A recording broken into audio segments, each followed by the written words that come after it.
the third installment of early releases for 2022 that you should be checking out. This is a series where I talk about some under the radar projects, albums, EPs, whatever you want to call them, mixtapes maybe as well, that are probably flying under the radar in this early start of the year. Music is often very slow in the early, months of each given year. Not sure why it's like that. This year's been a bit different though. There's been quite a lot of releases that are getting a lot of attention, despite it only being like the second, third-ish week of February. So we're getting pretty spoiled. We can't complain too much, but there's always albums that are worth your time that aren't getting the deserved attention that they deserve. And that's what this series is for. So if you are getting distracted by albums from Black Country New Road, perhaps even Big Thief, The Weeknd, FK Twigs, any of the other bigger names that have dropped so early on this year already, or you're just not checking out much music at all, well, this series shall be for you. I keep these as diverse as possible, so there should be something for everyone. And there's 2 other videos before this as well, so if you don't like anything from this one, check out the other 2. Let's get into it then. Anxious, your perfect slice of emo, hardcore music, really. Your typical emo music. Less on the hardcore side, more on maybe the pop punkish side. I feel like you're getting some Spanish love songs mixed in here. So if you're a fan of that, you should certainly be checking this out. And if you've never checked out Spanish love songs, my friend, wow, you are doing yourself a disservice. They are a very good band. But even still, if you're a fan of that kind of music in general, then I think Anxious are actually doing it pretty well. They're doing the job well. I think actually the final track was probably the best track, which is not something you usually say about an album. But this album certainly had that. And I think the female singer that came through as well probably needed more of a spotlight. I quite liked her voice. It's a good track, and I think she should have been more utilized on the album. But even still, it's a good album. And yeah, definitely worthwhile. Next, want to mention Hikaru Utada, who's made a really lovely and blissful sounding pop album, reminding me of Yerin Bayek quite a bit. Yerin Bayek, man, I've done a video on her before, spelled Yerin and then Baek. Definitely check her out. Really, really lovely pop music. Great voice as well. And I feel like Hikaru here is doing a kind of similar thing, but maybe amping it a little bit up more to the pop sound, the synthia pop stuff. Really catchy tracks on this one. A really good, well put together album that's produced really nicely. And towards the end, there's some tracks that go on a bit longer and have a bit more of a patience testing feel to them that remind me of some of like Roisin Murphy's work from Roisin Machine, which is a cool like reference point to make, because I wouldn't expect an artist like Hikaru Utada to be influenced by Roisin, but maybe she is, maybe she isn't, maybe it's just a coincidence.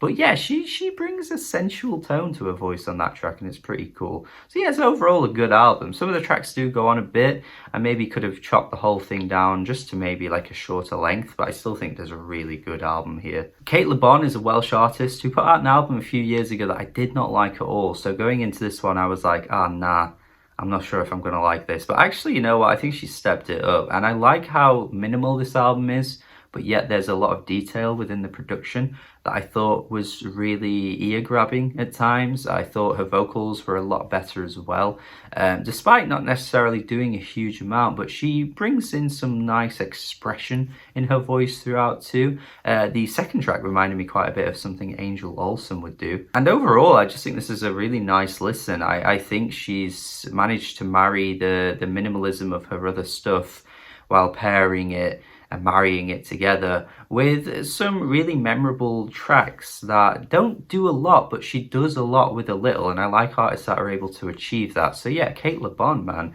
really did a good job on this one. Imarhan is an Algerian act who dabble in the genre. I've written this down, need to be able to pronounce this. Tishu Maren.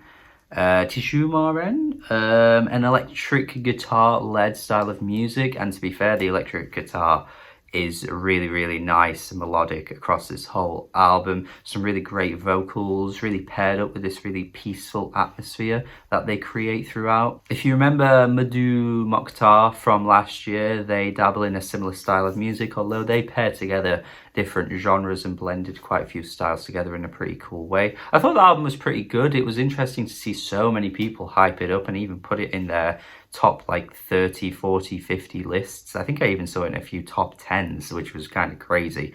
But yeah, I'm usually a bit more up to date with providing you guys this kind of music on the channel. I've always prided myself in being one of the only reviewers on YouTube that touches on random acts from different places in Africa. So yeah, I did like that Madhu Mokhtar album. I think people will enjoy that more than this one, because this one is less busy and a bit more atmospheric in that sense. It's conjuring a nice calm feeling.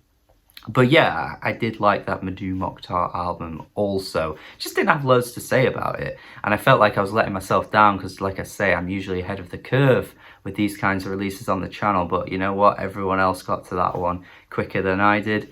And sadly, everyone seemed to love it more than I did too. So, you know, a good album there. And this album here, I think if you like that one, there's a chance you'll like Imarhan as well. And finally, S. Reidy, my man. He has been messaging me since about 2017, 2018. One of the earliest artists who was eager to get my opinion on his music out there, which was kind of cool. It was new for me at the time, so I've always had a special place for this guy's music, because I know he values the opinions of others so highly, and I don't necessarily always have loads to say about his music, so I do feel bad that I haven't talked up his music enough on this channel in the way that I probably should have over the years. And I do think this is a pretty good album. I like it. I think it's good overall. I think if you're a fan of anything Rap Ferreira or Milo has ever done, I always think that comparison works with S. Reidy, because they have a similar kind of like talky, philosophical approach. They're always touching on wider things that are out of their control, but S. Reidy does it in more of like a mental health state, I feel, as opposed to what Rap Ferreira does.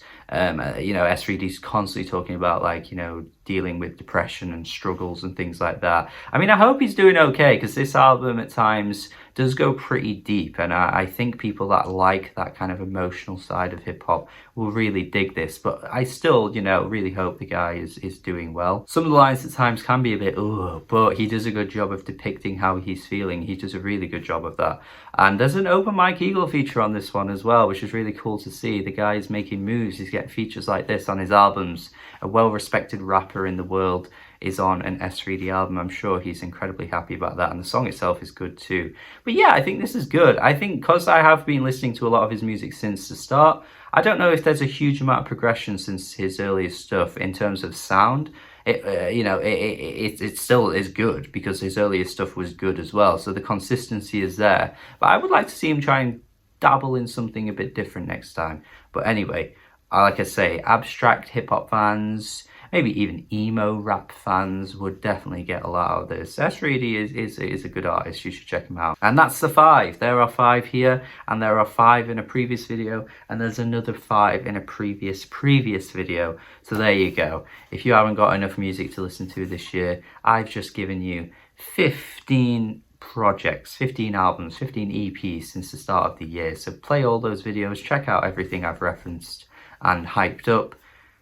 That's it. That's the video. Thank you for watching. As always, do subscribe if you haven't already, and have a good day. Goodbye.